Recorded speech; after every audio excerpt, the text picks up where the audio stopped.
Hello friends, Bangalore തട്ടുകടയുടെ പുതിയൊരു വീഡിയോയിലേക്ക് എല്ലാവർക്കും സ്വാഗതം. അപ്പോൾ നമ്മൾ ഇന്ന് ഉണ്ടാക്കാൻ പോകുന്ന ഒരു സ്പെഷ്യൽ ജ്യൂസ് ആണ്. സ്പെഷ്യൽ ജ്യൂസ് എന്ന് പറഞ്ഞാൽ കണ്ണൂരിന്റെ സ്വന്തം കോക്ടെയിൽ. അപ്പം അധികം കണ്ണൂരുകാരും കുടിച്ചിട്ടുണ്ടാവും. ഇത് നല്ലൊരു ടേസ്റ്റ് എന്ന് പറഞ്ഞാൽ അത്രയും സൂപ്പറായ ഒരു ജ്യൂസാണ് ഈ കോക്ടെയിൽ എന്ന് പറയുന്നത്.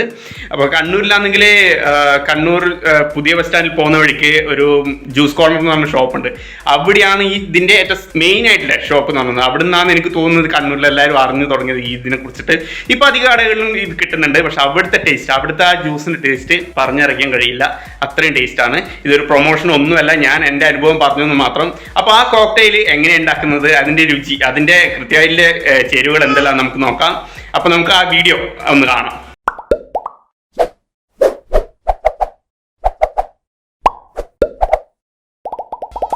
അപ്പോൾ നമ്മുടെ കോക്ടെയിലിൻ്റെ ഇൻഗ്രീഡിയൻസ് എന്ന് പറയുന്നത് മെയിനായിട്ട് പപ്പായും ക്യാരറ്റും ആണ്. ക്യാരറ്റ് നന്നായിട്ട് വേവിച്ചെടുക്കണം. ക്യാരറ്റ് ഞാൻ ഇവിടെ മീഡിയം സൈസ് 3 ക്യാരറ്റ് ഞാൻ എടുത്തിരിക്കുന്നുണ്ട്. ക്യാരറ്റ് എടുത്ത് അത് ചെറിയ കഷ്ണങ്ങളാക്കി മുറിച്ച് നന്നായിട്ട് വേവിച്ചെടുത്തതാണ്.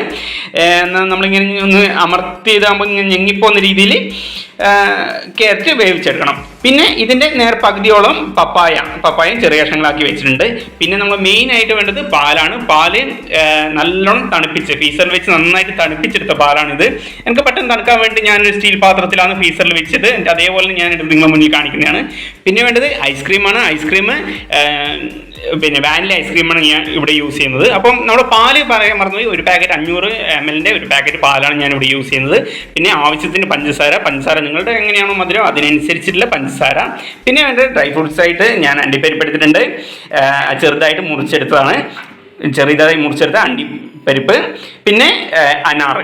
അപ്പോൾ ഈ അനാറും അണ്ടിപ്പരിപ്പ് എന്ന് പറഞ്ഞാൽ നമ്മുടെ ജ്യൂസിൻ്റെ മീൻസ് കോക്ടെയിലിൻ്റെ ഏറ്റവും അവസാനത്തെ ഘടകമായിട്ടാണ് നമ്മൾ അതിൽ ഇടാൻ വേണ്ടിയിട്ടാണ് നമ്മൾ ജ്യൂസ് കഴിക്കുമ്പോൾ ഇടയ്ക്കിടയ്ക്ക് നമുക്ക് ചവയ്ക്കാനുള്ള ഒരു ഇതിനായിട്ടാണ് ഈ അണ്ടിപ്പരിപ്പും അനാറും യൂസ് ചെയ്യുന്നത്. ഇതാണ് അതിൻ്റെ മെയിൻ മീൻസ് അതിൻ്റെ ടേസ്റ്റ് എല്ലാം കൊണ്ടുവരുന്നത് ഇതാണ്. അപ്പോൾ ഇനി ഇത് മുഴുവനായിട്ട് നമുക്കൊന്ന് മിക്സിയിലിട്ട് നന്നായിട്ടൊന്ന് അടിച്ചെടുക്കണം. ഈ അണ്ടിപ്പരിപ്പും അനാറും ഒഴികെ ബാക്കി ഈ 5 ഇൻഗ്രീഡിയൻസും നമുക്ക് നന്നായിട്ട് മിക്സിയിലൊന്ന് നന്നായിട്ടൊന്ന് അടിച്ചെടുക്കണം. അത് ഫസ്റ്റ് നമുക്കൊന്ന് നല്ല ജ്യൂസ് പരുവത്തിൽ നമുക്കൊന്ന് അടിച്ചെടുക്കാം.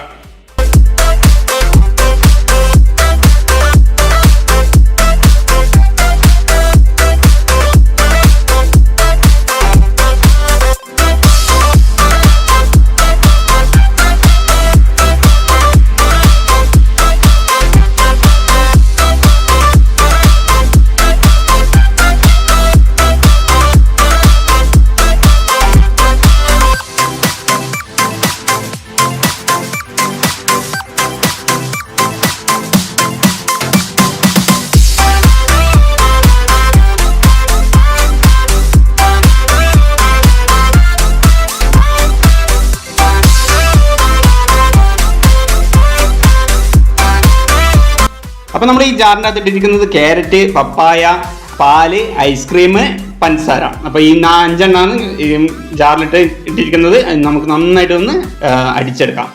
അപ്പോൾ നമ്മുടെ ജ്യൂസ് ഇവിടെ റെഡി ആയിരിക്കലാണ്. ഞാൻ നന്നായിട്ട് മിക്സിയിൽ ഇട്ട് അടിച്ചു.